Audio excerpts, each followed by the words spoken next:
Bihar state work council चुनाव में धांधली के विरुद्ध दाखिल याचिका पर ट्रिब्यूनल के आदेश के बाद याचिका दायर करने वालों में खुशी। इस मामले में प्रेस कॉन्फ्रेंस करते हुए याचिका दायर करने वालों में एक अधिवक्ता सुधीर कुमार ओझा ने बताया कि बिहार स्टेट वर्क काउंसिल का चुनाव जो विगत वर्ष हुआ था उसके विरुद्ध चुनाव याचिका भारतीय विधिज्ञ परिषद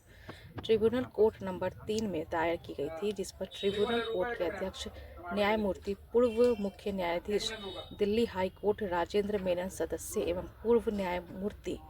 मृदुला मिश्रा एवं पूर्व न्यायमूर्ति एवं सत्यनारायण ने आदेश पारित करते हुए बिहार स्टेट बोर्ड काउंसिल को निर्देशित किया है, चुनाव में जीते हुए 25 सदस्य अविलंब काउंसिल वेबसाइट से फोटो और नाम हटाएं। साथ ही यह भी आदेश पारित किया है कि जब तक दाखिल चुनाव याचिका का निष्पादन नहीं होता है तब तक यह आदेश लागू रहेगा। क्या कुछ कहते हैं अधिवक्ता सुधीर कुमार ओझा, देखिए इस खास रिपोर्ट में। बिहार स्टेट बार काउंसिल का चुनाव पिछले वर्ष दिसंबर में हुआ था, जिसका रिजल्ट 10 फरवरी 2024 को निकाला गया। 25 मेंबर चुनाव में अपने आप को जीत का घोषणा हुआ कि 25 मेंबर चुनाव जीत गए। उसी के विरुद्ध घपला, घोटाला और गलत मतगणना करने, गलत मतपत्र को मिला करके और फर्जी तरीके से चुनाव का रिजल्ट निकालने के विरुद्ध हम और हमारे कई साथियों ने बार काउंसिल ऑफ इंडिया में ट्रिब्यूनल इलेक्शन कोर्ट नंबर 3 में एक चुनाव याचिका हमने दाखिल किया था 1/2024, और एक धर्मनाथ प्रसाद यादव जी 2/2024 दाखिल किए थे, जिसकी सुनवाई 7 दिसंबर को हुई। और सुनवाई के दौरान chairman honourable ex chief justice for Delhi Menon साहब और अन्य 2 सदस्यीय कमेटी जो सदस्य थे, जो ऑनरेबल जज थे, न्यायमूर्ति थे,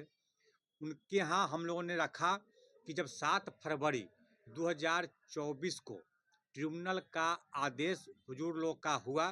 कि जो चुनाव जीते हैं उनको सर्टिफिकेट नहीं मिलेगा, गजट नहीं किया जाएगा, वैसी परिस्थिति में बार काउंसिल स्टेट जो बिहार का है उसके वेबसाइट पर इन 25 लोगों का नाम फोटो के साथ और बार काउंसिल के मेंबर के रूप में आ रहा है, उसे हटाया जाए। और ये लोग मेंबर अपने आप को कहते हैं, यह चुनाव याचिका जब तक निष्पादन नहीं होता है नहीं कहे। तो हम लोग के जो पिटीशन था उसको स्वीकार करते हुए और हमारे जो सीनियर एडवोकेट सुप्रीम कोर्ट के थे रविशंकर जिंदयाल, उनकी बात को सुनने के बाद बार काउंसिल का एक्ट 48(3) के उल्लंघन मानते हुए न्यायालय ने आदेश दिया कि अविलंब आप वेबसाइट पर से अपना नाम हटा लें।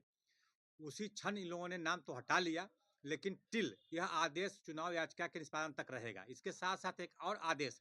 हम लोग के प्रेयर पर कोर्ट के द्वारा पारित किया गया, जिसमें कहा गया कि जो पिटिशनर चुनाव याचिका दाखिल किए हैं और उनसे संबंधित जो अधिवक्ता है,